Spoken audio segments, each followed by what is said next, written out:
तो आज के इस वीडियो लेक्चर में हम डिस्कस करेंगे प्रेसिडेंट ऑफ इंडिया यानी भारत के राष्ट्रपति। तो इस वीडियो में हम डिस्कस करेंगे राष्ट्रपति का निर्वाचन कैसे होता है, राष्ट्रपति के कार्य, राष्ट्रपति की शक्तियाँ, राष्ट्रपति पर महाभियोग और जितने भी आर्टिकल प्रेसिडेंट ऑफ इंडिया से रिलेटेड हैं सब हम इस वीडियो में डिस्कस करेंगे। तो चलिए शुरुआत करते हैं। तो आपका बहुत बहुत स्वागत है मेरे इस यूट्यूब चैनल पर। जो भी लोग नए हैं वो इस चैनल को सब्सक्राइब कर देंगे और वीडियो अगर पसंद आए तो लाइक करेंगे और शेयर करेंगे। चलिए स्टार्ट करते हैं। तो यहाँ पे देखते हैं कि प्रेसिडेंट ऑफ इंडिया के बारे में। आर्टिकल शुरू करने से पहले आपको ये पता होना चाहिए कि प्रेसिडेंट ऑफ इंडिया कौन है। प्रेसिडेंट ऑफ इंडिया की सारी जानकारी आपको मालूम होनी चाहिए। तो चलिए स्टार्ट करते हैं फर्स्ट पॉइंट से। राष्ट्रपति राष्ट्र का प्रमुख होता है, ठीक है। राष्ट्र का अध्यक्ष होता है राष्ट्रपति। भारत का राष्ट्रपति निर्वाचित होता है, इसलिए भारत गणतंत्रात्मक राष्ट्र है। भारत गणतंत्रात्मक राष्ट्र है। इसका मतलब ये है कि हमारे देश में वंशानुगत शासन नहीं है। हमारे यहाँ राष्ट्रपति का निर्वाचन होता है और राष्ट्रपति निर्वाचित होकर नियुक्त किए जाते हैं, ठीक है। और नेक्स्ट पॉइंट है कार्यपालिका का प्रमुख होता है। राष्ट्रपति जो होते हैं वो कार्यपालिका के प्रमुख होते हैं। राष्ट्र के प्रथम व्यक्ति होते हैं राष्ट्रपति जी जो होते हैं। राष्ट्रपति का पद कहाँ से लिया गया है? ब्रिटेन से राष्ट्रपति का पद लिया गया है। तो आपको ये पता होना चाहिए कि राष्ट्रपति की जो पोस्ट है ये किस देश से प्रेरित है। तो राष्ट्रपति की पोस्ट जो है ब्रिटेन से प्रेरित है। तो आई होप आपको ये पॉइंट समझ में आए होंगे। चलिए देखते हैं आगे। तो अब यहाँ से शुरू होते हैं आर्टिकल जो भी राष्ट्रपति से रिलेटेड है। तो सबसे पहला आर्टिकल है आर्टिकल 52। आर्टिकल 52 से लेकर 61 तक आपको राष्ट्रपति के बारे में पढ़ना होगा। तो हम राष्ट्रपति के आर्टिकल को शुरुआत करते हैं। आर्टिकल 52 क्या कहता है कि भारत का एक राष्ट्रपति होगा, मतलब there shall be a president of India. Article 53 क्या कहता है? कार्यपालिका की शक्तियाँ राष्ट्रपति में निहित होती हैं। इसका मतलब है executive power of union shall be vested in the president. और आर्टिकल 54 क्या कहता है? राष्ट्रपति का निर्वाचन मंडल। तो राष्ट्रपति का निर्वाचन कैसे होता है? तो राष्ट्रपति का निर्वाचन होता है संसद के सभी निर्वाचित सदस्यों द्वारा, और संसद हमारी बनी है लोकसभा और राज्यसभा से मिलकर। तो इसका मतलब है संसद के सभी निर्वाचित सदस्य, लोकसभा और राज्यसभा दोनों के, राज्य की विधानसभाओं के निर्वाचित सदस्य और दिल्ली और पौंडीचेरी के को 70th कॉन्स्टिट्यूशनल अमेंडमेंट 1992 में राष्ट्रपति के निर्वाचक मंडल में शामिल किया गया है। तो राष्ट्रपति के निर्वाचन में दिल्ली और पौंडीचेरी भी शामिल हैं और इनके निर्वाचन प्रक्रिया में राष्ट्रपति जी की है, ठीक है। तो आपको यहाँ पे पॉइंट ये याद रखना है कि दिल्ली और पौंडीचेरी को 70th कॉन्स्टिट्यूशनल अमेंडमेंट 1992 के द्वारा जोड़ा गया है, ठीक है। और चलिए और देखते हैं आर्टिकल 55 क्या कहता है? आर्टिकल 55 कहता है राष्ट्रपति की निर्वाचन रीति या प्रक्रिया। तो राष्ट्रपति का निर्वाचन यानी इलेक्शन कैसे होगा? तो राष्ट्रपति का निर्वाचन होगा अप्रत्यक्ष निर्वाचन प्रणाली से, यानी इनडायरेक्ट वोटिंग सिस्टम से। एकल संक्रमणीय मत प्रणाली यानी सिंगल ट्रांसफरेबल वोटिंग सिस्टम। और नेक्स्ट है अनुपातिक प्रतिनिधित्व पद्धति यानी रेशियो में, ठीक है। तो राष्ट्रपति का निर्वाचन होगा सिंगल ट्रांसफरेबल वोटिंग सिस्टम के द्वारा और इनडायरेक्ट होगा और रेशियो में होगा, अनुपातिक प्रतिनिधित्व पद्धति के द्वारा। तो आर्टिकल 56 देखते हैं क्या कहता है कि राष्ट्रपति का कार्यकाल। राष्ट्रपति के पद की अवधि शपथ ग्रहण से 5 वर्ष होती है। तो यानी जिस दिन से राष्ट्रपति जी शपथ लेंगे उससे नेक्स्ट 5 ईयर्स तक उनकी पोजीशन होगी, ठीक है, वो अपना पद धारण करेंगे। आर्टिकल 57 क्या कहता है? आर्टिकल 57 में दिया गया है राष्ट्रपति का पुनर्निर्वाचन, री इलेक्शन ऑफ प्रेसिडेंट। यदि कोई व्यक्ति एक बार राष्ट्रपति है तो दोबारा भी वह राष्ट्रपति पद के निर्वाचन की प्रक्रिया में भाग ले सकता है। इसका साधारण सा मतलब ये है कि अगर कोई व्यक्ति एक बार राष्ट्रपति बन चुका है तो वो कितनी भी बार राष्ट्रपति पद के लिए उम्मीदवार के तौर पे हो सकता है, वो कई भी कितनी भी बार बन सकता है। ऐसी कोई इसमें दिया नहीं गया है कि इतनी बार, कोई इसकी टाइम लिमिट नहीं दी गई है। बस यही है कि एक व्यक्ति कितनी भी बार बन सकता है। नेक्स्ट है आर्टिकल 58 राष्ट्रपति की योग्यताएं। तो राष्ट्रपति की योग्यताओं में है कि राष्ट्रपति भारत का नागरिक हो, उन्होंने 35 वर्ष की आयु पूरी कर ली हो, किसी लाभ के पद पर ना हो, ठीक है। तो the president should be the citizen of India and had completed the age of 35 years and should not hold any office of profit. Office of profit का मतलब है कि राष्ट्रपति पद की शपथ लेने से पहले उन्होंने जिस भी कार्य क्षेत्र में वो कार्यरत होंगे उन सभी पद से उनको इस्तीफा देना होगा और राष्ट्रपति पद की तभी शपथ लेंगे। मतलब यही है कि किसी भी लाभ के पद पर ना हो। आर्टिकल 59 कहता है राष्ट्रपति पद की शर्तें। तो फर्स्ट है जो भी उम्मीदवार राष्ट्रपति पद के लिए अपना नाम देगा तो वो दिवालिया ना हो, उनकी मेंटल स्टेट एकदम साउंड मेंटल स्टेट हो। और नेक्स्ट पॉइंट है जमानत की राशि 15,000 रुपये जमा करनी होगी। मतलब जो भी राष्ट्र प्रेसिडेंट के लिए अप्लाई करेगा व्यक्ति तो उसे 15,000 सिक्योरिटी मनी देनी पड़ेगी।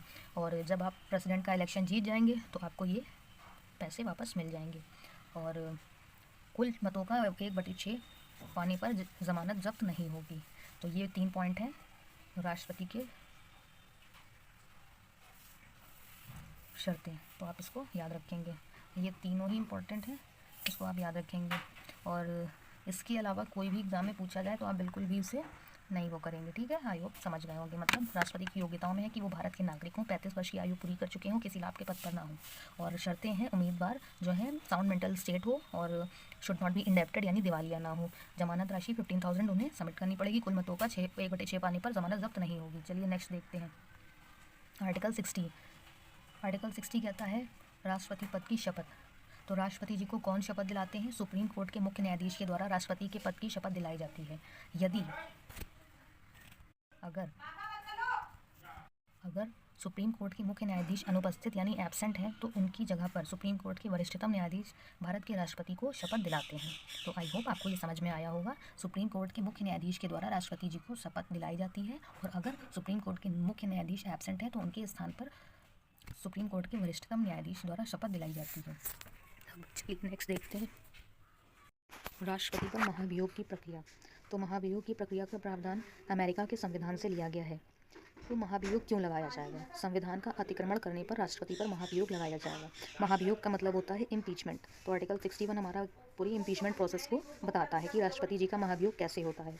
तो महाभियोग की प्रक्रिया को समझते हैं। महाभियोग का प्रस्ताव संसद के किसी भी सदन, लोकसभा या राज्यसभा में पारित किया जाता है, लेकिन उसके तो ये थी हमारी महाभियोग की फर्स्ट पॉइंट। और नेक्स्ट पॉइंट क्या बताता है? महाभियोग का प्रस्ताव लाने से 14 दिन पहले राष्ट्रपति जी को इस बात की सूचना देनी पड़ेगी, ठीक है। तो नेक्स्ट पॉइंट है प्रस्ताव को पास करने के लिए लोकसभा या राज्यसभा में बारी बारी से विशेष बहुमत के आधार पर पारित करना होगा। तो ये है राष्ट्रपति के महाभियोग की प्रक्रिया। साधारण शब्दों में मैंने आपको ये समझाने का प्रयास किया है। मैं उम्मीद करती हूँ कि आपको ये प्रयास मेरा समझ में आया होगा। तो बस आप ये याद रखेंगे, इम्पीचमेंट प्रोसेस कहाँ से ली गई है? यूएसए से। और इम्पीचमेंट प्रोसेस क्यों लगाया जाएगा राष्ट्रपति के ऊपर? अगर उन्होंने संविधान का अतिक्रमण किया है यानी वॉयलेशन ऑफ द कॉन्स्टिट्यूशन है, तो इस आधार पर राष्ट्रपति के ऊपर महाभियोग की प्रक्रिया लगाई जाती है। तो ये याद रखना है कि महाभियोग का प्रस्ताव संसद के किसी भी सदन, लोकसभा या राज्यसभा में लिया जाता है और 1/4 की सहमति उसके लिए आवश्यक है। और इस प्रस्ताव को लाने से 14 दिन पहले हमें राष्ट्रपति जी को इन्फॉर्म करना पड़ेगा। देन उसके बाद ये प्रोसेस फॉलो ऑन होगी, ठीक है। आई होप आपको समझ में आया होगा। चलिए देखते हैं आर्टिकल 62 क्या कहता है। राष्ट्रपति का पद रिक्त होने पर 6 महीने के भीतर उपचुनाव कराकर पद को भरा जाएगा।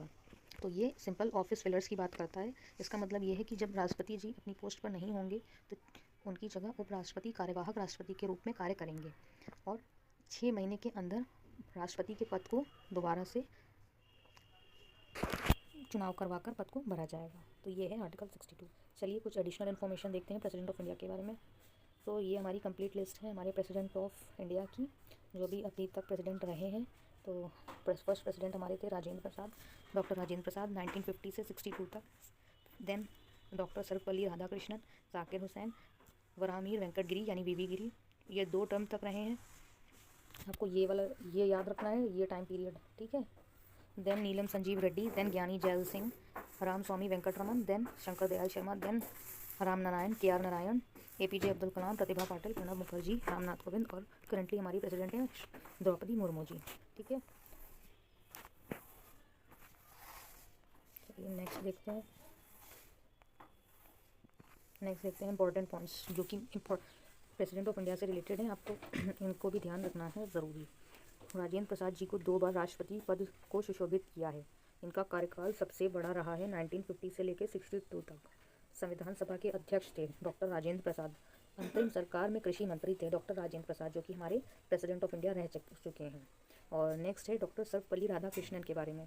यह है कि यह 2 बार उपराष्ट्रपति रह चुके हैं और इनकी याद में शिक्षक दिवस मनाया जाता है भारत में 5 सितंबर को।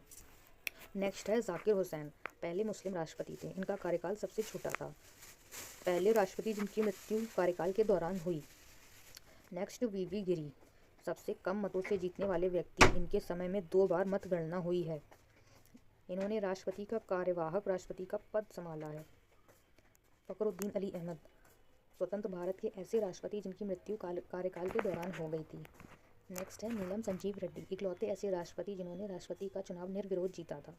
ज्ञानी जैल सिंह, पहले सिख राष्ट्रपति, एकमात्र ऐसे राष्ट्रपति जिन्होंने वीटो पावर का इस्तेमाल किया था। डाक संशोधन विधेयक पर वीटो पावर का इस्तेमाल किया गया था। नेक्स्ट है शंकर दयाल शर्मा, पंचायतों और नगर पालिकाओं को संवैधानिक दर्जा इनके माध्यम से प्राप्त हुआ था। शंकर दयाल शर्मा जी के आर नारायण, पहले दलित राष्ट्रपति थे श्री के आर नारायण। नेक्स्ट है APJ अब्दुल कलाम, जिन्हें हम मिसाइल मैन ऑफ इंडिया के नाम से भी जानते हैं। विंग्स ऑफ फायर मिशन 2022 जैसी प्रसिद्ध पुस्तकें भी हमारे राष्ट्रपति श्री APJ अब्दुल कलाम जी के द्वारा लिखी गई हैं। ठीक है, तो वीडियो यहाँ पे एंड होता है। Thank you so much for watching my video. I hope आपको ये सेशन, ये लेक्चर पसंद आया होगा, और अगर आपने यहाँ तक वीडियो को देखा है तो प्लीज़ सब्सक्राइब कर दीजिएगा और शेयर कर दीजिएगा। Thank you.